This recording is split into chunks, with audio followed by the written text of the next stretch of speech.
stackable washer dryers, whether they're small chassis or even larger machines, the challenge is what the benefit. Let's go to the benefit first. What the benefit is now we've got a smaller footprint, so an area that maybe you can't have a washer and dryer, so you can take advantage of vertical instead of horizontal.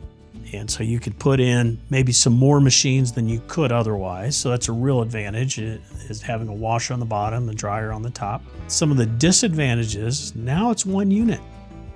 They're not removable. So if you have something fail, you may end up having to hold the whole unit out, where let's say the washer has some type of catastrophic failure, but the dryer is working great. Well, now you got to replace the whole unit. You can't just replace the lower unit of the washer, or vice versa, just replace the dryer. So those are things you need to take in consideration. It kind of goes back to the space requirements. Why would you need it?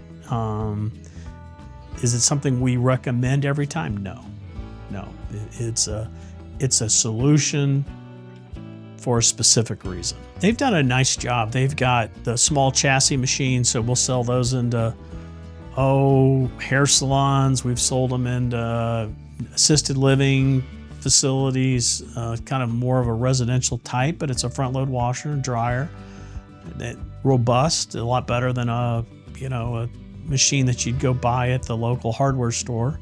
But they also have larger capacity and more true industrial machines, 30 to 50 pound washers with matching dryers above. So they kind of have a full complement of different size machines for different applications. That, again, if you got a space requirement and put a washer and dryer together, you're able to put, maybe it's a small laundromat, maybe again a vet, places that have maybe some space requirements, they work great.